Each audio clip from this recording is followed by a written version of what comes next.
Tonight, Gucci Mane, in his own words, the rapper known for huge hits like So Icy Kiss me, baby, you can kiss my chains. and Lemonade, getting candid like never before. It's the evolution of Gucci. You know what I'm saying? Beyond the bling and bravado, a battle hiding in plain sight. So when it get really bad, I actually start hearing voices. And the voices be telling you do different things. From the ice cream cone tattoo to rampages that went viral, now opening a window into his struggles with mental health. I struggle with mental health challenges and I struggle with addiction problems too. Both sides can really derail you. The woman, he says, who pulled him back from the edge of losing it all. I'm not scared of him because it's like, I love this guy and I know who he really is. She's God sent, she's an angel. And what so many of his fans want to know: why aren't you dead? This special edition of Nightline, the evolution of Gucci Mane. We'll be right back.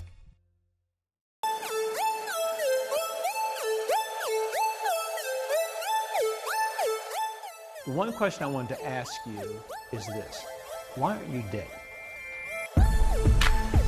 You know his name immortalized in a way only he can say it. Young Gucci Mane, don't kiss me, baby, you can kiss my chains.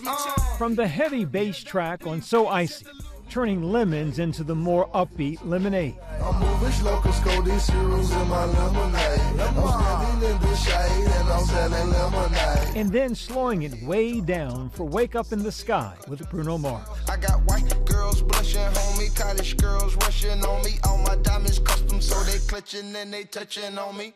Gucci Mane, the Renaissance man from East Atlanta. I put so many hours in, like Kobe in the gym. So I had that fire inside of me. It's like a hunger, a thirst that couldn't be quenched. Ooh, Gucci Mane, trap icon, the originator. He's a part of like the Mount Rushmore of trap music. He has influenced so many artists, Young Thug, to Migos. He was even in that 2012 movie Spring Breakers with Selena Gomez. Merry Christmas. He's a legend. But for all his bling and bravado and the highs of his career, there have been tumultuous lows, some even going viral on social media. From his past run-in with the law to his life allegedly being threatened earlier this year. A group of victims, including rapper Gucci Mane, were allegedly robbed and kidnapped. But Gucci says there was another struggle hiding in plain sight. When it get really bad, I actually start hearing voices. And the voices be telling you do different things. We're pulling back the curtain on the mind behind the man, a stunning mental health diagnosis that changed his life. I knew for a fact if I did not hang in there with him, he would be in prison or dead. Who is the real Gucci? Is he the party boy people have come to know and love? Or is he a man who in his pain has found his peace? It's the evolution of Gucci. You know what I'm saying? Here at the Atlanta Symphony Hall, the main event tonight isn't just the orchestra or an opera, it's Gucci Mane.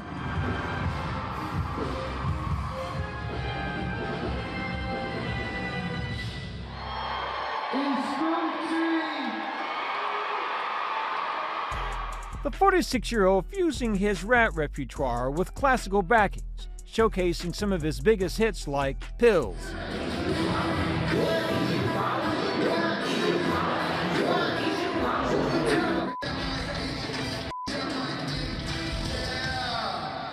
the crowd going wild for King Gucci.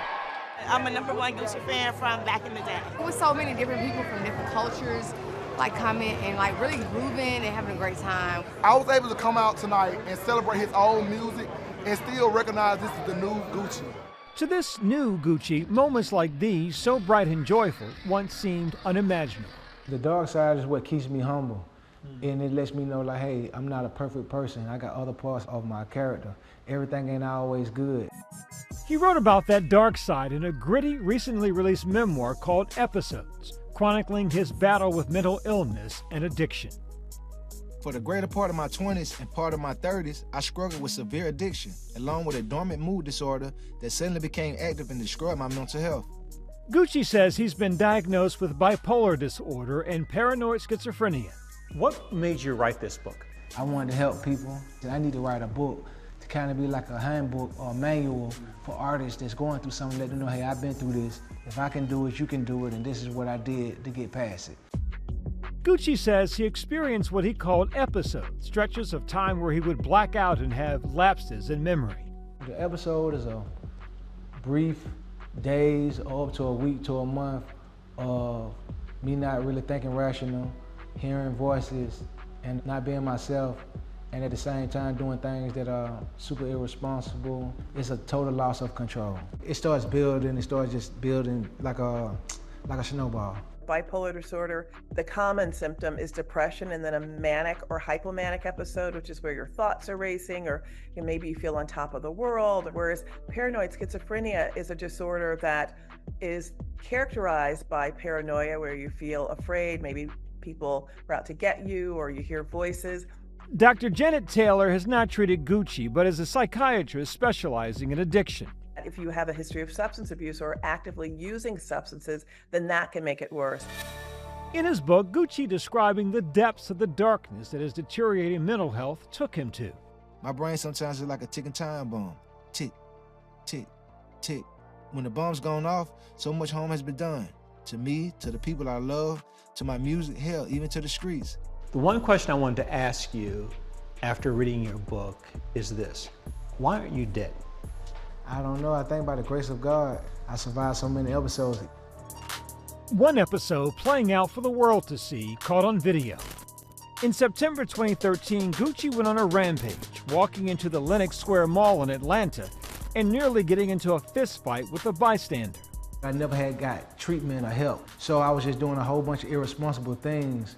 So the Lenox Mall episode, when I was about to get in a fight in the mall, that was part of a 3-week, maybe 4-week spiral of things progressively getting just bad to worse. His wife Keyshia standing by him for some of the toughest moments. I felt like if I left, that would be the end of him. I mean, he might hurt himself. Hurt himself or hurt others, because when he gets into these episodes, he becomes very dangerous. He does have different personalities during different episodes. So what are the different personalities that you've seen? He thought he was a monster. He really did. Another episode, we called him like Jason, like Friday the 13th, like Mad Max. That's the gangster one that would hurt you. It can be bad. It can be really bad. But that bad was masked by his astronomical rise in the music world.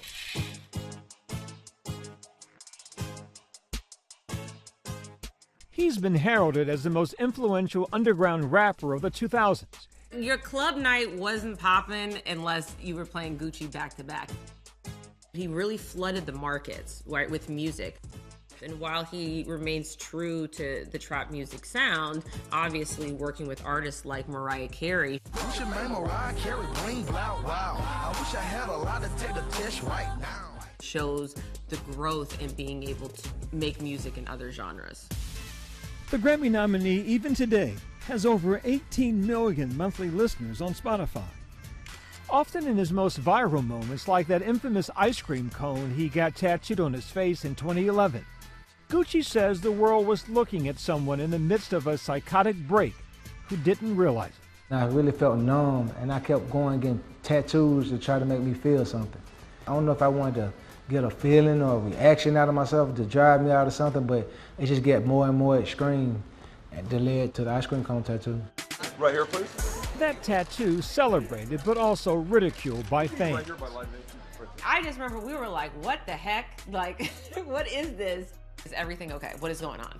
Whenever someone makes a drastic change, a tattoo on their face, or maybe they cut their hair or start wearing different clothes, it certainly can be a sign that something is going on. When people will do things like even self-harm, cut themselves, undereat, overeat, just to connect to the pain. When you look in the mirror now and you see that, what do you think?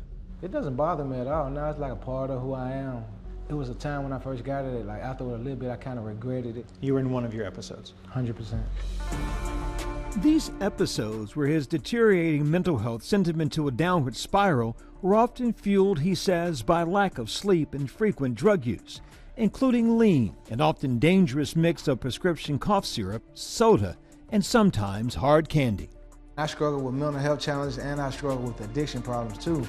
And, both sides can be like derail you.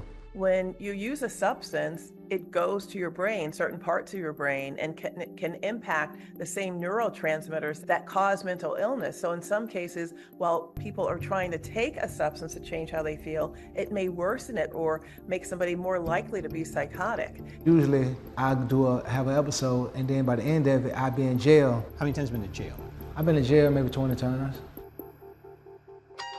Up next, from bad to worse, Gucci hits rock bottom. I don't want to live like this no more.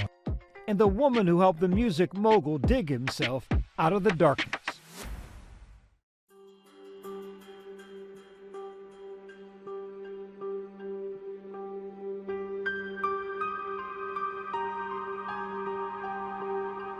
Behind the walls of this infamous federal prison is a haunted history. The Terre Haute Penitentiary houses prisoners on death row. It's where the Oklahoma City bomber Timothy McVeigh was executed. It's also the very same place rapper Gucci Mane vowed to change his life. I got to see and do time with people who had life and see how it is with people who are never going to get out, you know what I'm saying? I went through a hard road, and it made me like saying to myself like, hey, I don't want to live like this no more. I don't want to come back here again. The arrest that landed him in prison happened in September 2013, shortly after that outburst at an Atlanta mall that went viral. A friend called police on Gucci saying he was exhibiting erratic behavior. Gucci says he stood armed and defiant as officers surrounded him. The cops didn't feel like a threat at all to me. I felt superhuman. My gun was like this suit of armor, where I knew that they couldn't hurt me without me hurting them right back. I didn't come to talk. I came for a fight. Little did I know that the fight for my life was just about to begin. He was charged in federal court with possessing a firearm as a felon and was later sentenced to 3 years and 3 months in prison. I was saying to myself like, damn, if they're gonna really give me all this time, am I gonna still have a chance at a career, or did I throw it away? Outside the concrete walls of the prison was his then girlfriend, now wife, Keyshia. The two first met in 2010. At the time, Gucci was in and out of jail. I was on the cover of a magazine, and he was like, wow, who is this girl? She's gorgeous. So he reached out to his manager and was like, you must find her for me. I Googled him, and I was like, he's a bad man, you know, I don't want to be a part of this. And we met, and I was like, he's nothing like what Google said he was. And we've been together ever since. What did Google say he was back in the day? A gangster. And you saw what? A gentleman. I've never dated someone so nurturing and put me first. Gucci says Keyshia was critical to his healing journey. You were the first person in his life to ask him what's wrong, what's going on in your head. Yeah, I did. I said, what is wrong with you? I had to train myself on this whole mental health thing. I had to just go through all these episodes and experiences and learn from it. Was he ever violent with you? Never. He's never been violent with me. I'm not scared of him because it's like, I love this guy and I know who he really is. In 2016, Gucci was finally released from prison, a changed man from his 40-pound weight loss to his focus on his mental health. It really humbled me, you know what I'm saying? I didn't take my career for granted. I didn't take my freedom for granted. I kind of took it for granted before. I didn't see a therapist, and I kind of like, then admit maybe I do have a mental health illness. Once I went to prison, I felt like, okay, you might don't get another chance. Following his release, Gucci got on the road to reinvention, releasing new music, running his record label, even booking an ad campaign with his high-fashion namesake, Gucci. He and Keyshia were married. Their wedding planning showcased in the reality show, The Main Event. My first impression of Gucci was, wow, this man is nothing like I thought he was gonna be. My wife keep me alive. She's helped keep me on top. She's God sent. She's an angel. And in 2020, he garnered his first Grammy nomination for his collaboration with Lizzo on the track Exactly How I Feel. God, 5 chains on like brr, feeling like rocking my fur. Rolls Royce with the chauffeur. How your toes feel on a mink fur. Scoochie! Speaking on the red carpet about his 15-year career. People just want to hear about what's going on with you, what's real. Gucci seemed to finally be living the life he had worked so hard to build, but his battle wasn't over yet. In the summer of 2020, he'd have what he says was his last episode. I went and got my teeth done. And when I got my teeth done, they put me up under to do it. When I came out of the thing, I was already, anesthesia, I was gone.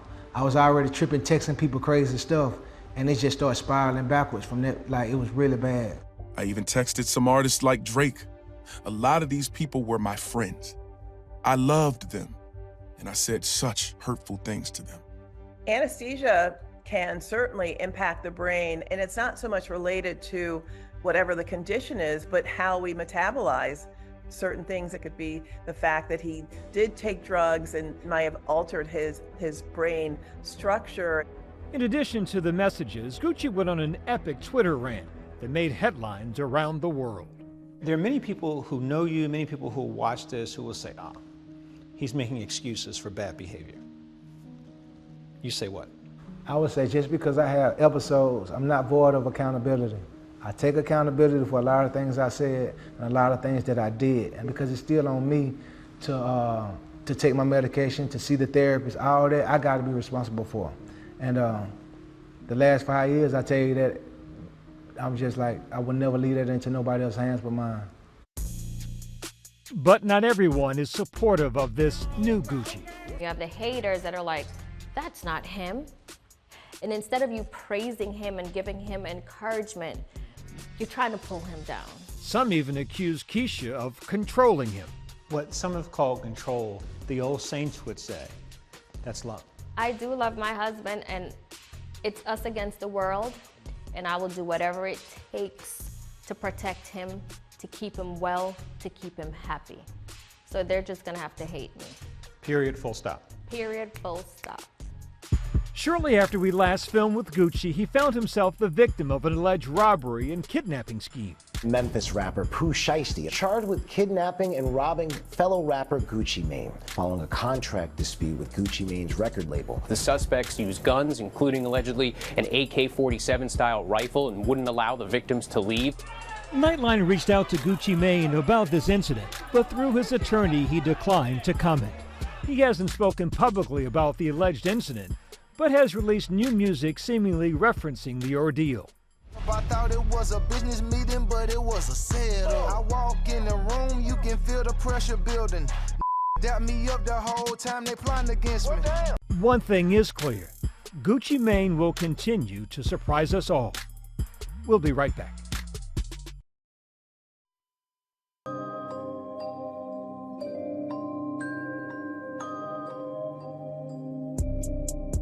It's the evolution of Gucci.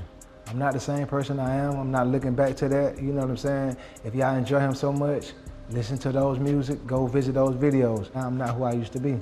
Today, Gucci is focused on being a good father and husband, but he's also committed to continue breaking the stigma around mental health. Was it difficult to make the decision to go public about his mental health challenges? It definitely was. He wanted to go public. Before, he was embarrassed. He's no longer embarrassed because he's gotten help, he's better, and he's responsible. That's the word, responsible. Are you fearful at all about relapse? I'm not fearful because I trust in the plan I got. I don't expect it to come easy. I'm down to put the hard work in. That's just who I am.